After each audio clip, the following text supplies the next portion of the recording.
Muy buenas. A ver, se enciende la luz de revisar motor, conectamos el escáner y ¡sorpresa! Código P0900. Es normal que salten las alarmas, ¿verdad? Pero bueno, para eso estamos aquí.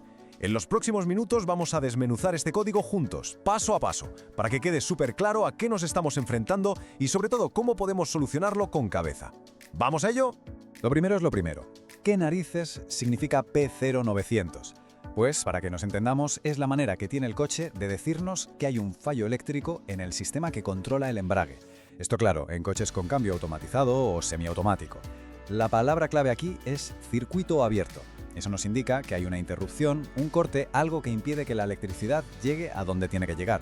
Y por eso el actuador, que es el músculo que mueve el embrague, pues no puede hacer su trabajo.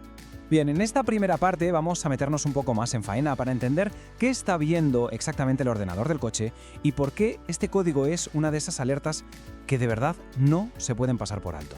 Entonces, ¿cómo salta la alarma?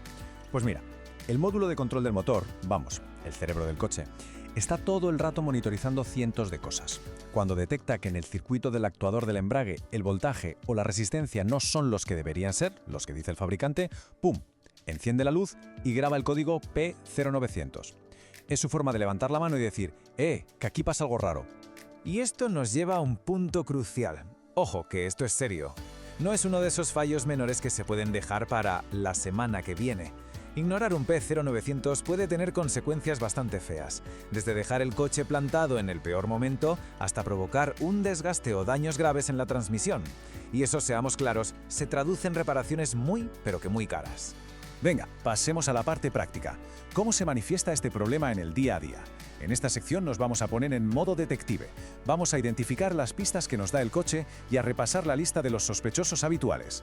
La pregunta del millón es, aparte de la lucecita, ¿qué se nota al conducir? Porque el coche, además del aviso en el cuadro, suele dar otras señales bastante evidentes de que algo no va fino con el embrague. Por ejemplo, uno de los síntomas puede ser que el coche directamente no arranque. O peor, que se cale en marcha en plena circulación. Otras señales muy típicas son que la caja de cambios se quede clavada en una marcha o que entre en el famoso modo de emergencia, limitando la potencia para protegerse.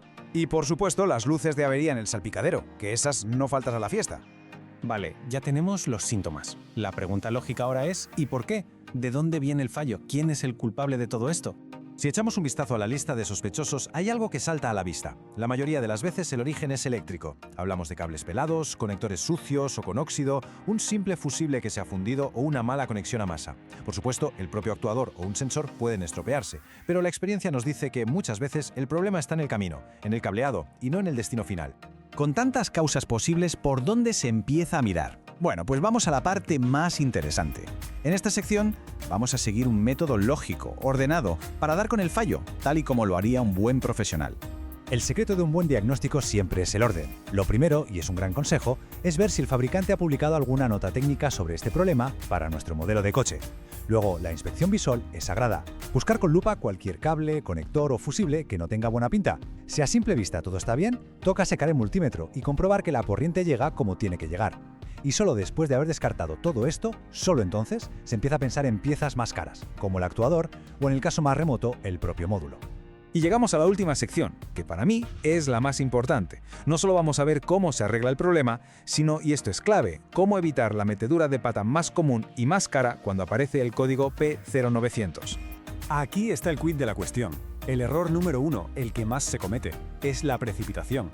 Es ir de cabeza a cambiar el actuador o los sensores, que valen un dineral. El método profesional, todo lo contrario. Primero, asegurarse al 100% de que el problema no es una tontería, como un cable rozado o un conector sucio. Es que la diferencia entre un camino y otro puede ser de cientos y cientos de euros. Así de simple. Esta frase es para tatuársela. Es la esencia de un buen diagnóstico. De verdad, antes de echarle la culpa a un componente electrónico que vale un pastón, hay que estar completamente seguro de que le está llegando bien la comida, o sea, la electricidad. Un principio que ahorra tiempo, dinero y muchísimos dolores de cabeza. Así que para resumir las soluciones, el orden es bastante claro. Se empieza siempre por lo más sencillo y barato. Reparar un cable, cambiar un fusible. Después, si hace falta, ya se mira de cambiar componentes como el actuador, pero insisto, solo cuando se ha confirmado que el fallo está ahí. La opción de reprogramar o cambiar el módulo de control, eso tiene que ser siempre la ultimísima carta de la baraja. Y acabamos con esta pregunta que da que pensar.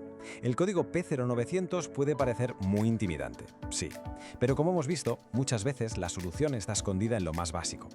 Ante un código de avería, la regla de oro es empezar por lo simple. Esa inspección de 5 minutos podría literalmente marcar la diferencia entre una reparación pequeña y una factura de las que quitan el sueño.